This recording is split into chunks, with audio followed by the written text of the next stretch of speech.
तर आज ना आपण इथे चकल्या बनवणार आहोत आणि रेडीमेड पिठापासून।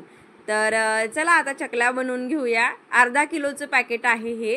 तर इथे ना मी अर्धा किलोसाठी 1 ग्लास पाणी उकळत ठेवत आहे आणि पाणी जोपर्यंत उकळते ना तोपर्यंत आपण इथे पीठ मळून घेऊया। तर हे जे चकलीचं पीठ आहे ना याच्यामध्ये आपल्याला काहीच टाकायची गरज पडत नाही वरून। तर चला आता हे जे पाणी उकळत आहे यामध्ये 1 पळी तेल टाकून याला व्यवस्थित उकळून घ्यायचं आणि हे पाणी उकळते तोपर्यंत आपण पीठ मळूया। तर याच्यामध्ये जसं मी सांगितलं तुम्हाला कोणतंही मटेरियल काहीच हळद मीठ काहीच टाकायचं नाही। असंच याच्यामध्ये सगळं जे आहे ना ते अगोदरच असतं, त्यामुळे कुठलाच वेगळा मसाला टाकायची गरज पडत नाही। तर आता जे पाणी उकळलेलं आहे ना ते आपण या पिठामध्ये थोडं थोडं करून टाकायचं, एकदम पाणी टाकायचं नाही। तर हे बघू शकताय सगळं जे पाणी 1 ग्लासभर आहे ते मला अर्धा किलो पिठासाठी लागलेलं आहे बघा। आता हे सगळं पीठ आहे ना याला व्यवस्थित मिक्स करून घ्यायचं आणि अशा पद्धतीनं याचा गोळा बनवून घ्यायचा आणि याला रेस्टसाठी ठेवायचं आहे 15 मिनिटं। आता याच्यात मी या स्टेजला तीळ टाकून घेते कारण मी सुरुवातीला बिलकुल तीळ टाकले नाहीत, आत्ता तीळ टाकून घेते म्हणजे कसे पांढरे शुभ्र चकलीमध्ये तीळ दिसतात आणि एकदम कुरकुरीत लागतात। तर चला याला ना व्यवस्थित मिक्स करून घ्यायचं। तर माझं पीठ सुद्धा तीळ टाकून मळून झालेलं आहे। तर याच्या चकल्या बनवून घेऊया आपण आता। तर इथे सोऱ्याला ना व्यवस्थित तेल लावून घ्यायचं। आता आमच्याकडे ना याला सोऱ्या म्हणतात, तुमच्याकडे काय म्हणतात माहिती नाही, पण आमच्याकडे याला सोऱ्या म्हणतात। तर याच्यामध्ये असा पिठाचा गोळा टाकायचा आणि अशा चकल्या एक एक करून टाकून घ्यायच्या। खूप इझिली होतात बरं का, हे बघू शकताय आता। तर ह्या सगळ्या ज्या चकल्या आहेत ना त्या आपल्याला अशाच पद्धतीनं बनवून घ्यायच्यात, अजिबात चकली तुटत नाहीये। आणि इथे आम्ही तिघ जण बसलोय चकल्या करण्यासाठी। हे बघू शकता इझिली चकली आपली होत आहे। इकडे तेल सुद्धा मी गरम करायला ठेवले आणि तेल गरम करून घ्यायचं आणि नंतर गॅस कमी करायचा बरं का। आता इथे सगळ्या चकल्या ज्या आहेत ना त्या मी अशाच पद्धतीनं बनवून घेतल्या आणि तळायला सुद्धा बसली आहे।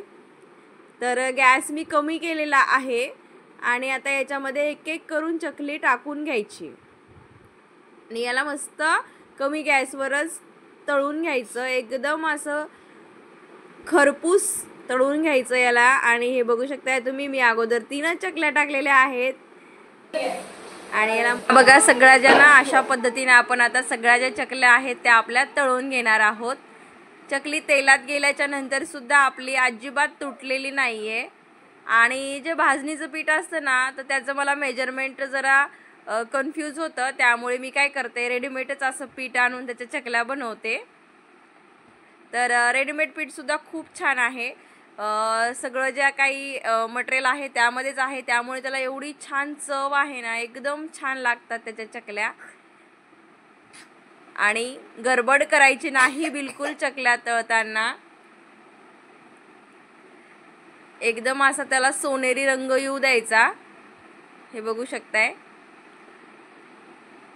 जास्त त्याला हलवत राहायचं नाही। हे बघा एकदम मस्त आपल्या चकल्या तळून झालेल्या आहेत आणि कलर किती सुंदर आलाय आणि तीळ बघा त्याच्यावरती किती छान दिसत आहेत। आणि चला आता याला टिश्यू पेपरवरती टाकून घेऊया म्हणजे जे काही राहिलेलं तेल आहे ना आपलं ते ऑब्झर्व होऊन जातं आणि चकल्या एकदम आपल्या अशा कुरकुरीत होतात। तर सगळ्या ज्या चकल्या आहेत ना त्या मी अशाच पद्धतीनं तळून घेणार आहे। नक्की एकदा रेडीमेड पिठाच्या चकल्या सुद्धा करून बघा। तर हे बघा आणि गॅस खाली घेतला ना की लेकरं असे मध्ये मध्ये येतात ना तर एकदम असं भीती वाटते, म्हणून मी कधीच गॅस खाली घेत नाही। पण आता एवढं सगळं करायचं म्हटल्याच्या नंतर गॅस खालीच घ्यावा लागतो। दिवाळीचं जे फराळ असतं ते खूप जास्त करायला लागतं। तर हे बघा अशा मस्त चकल्या आपण सगळ्या तळून घेऊ।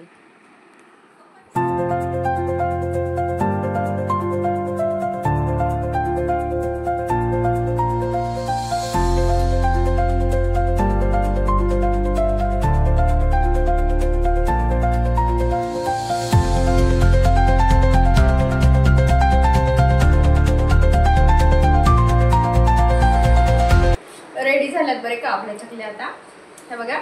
आणि खूप अशा कुरकुरीत झाल्यात. तुम्हाला एक तोडून दाखवते, आवाज येते का बघा.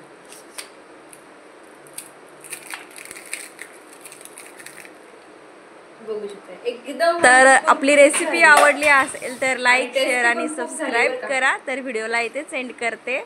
बाय.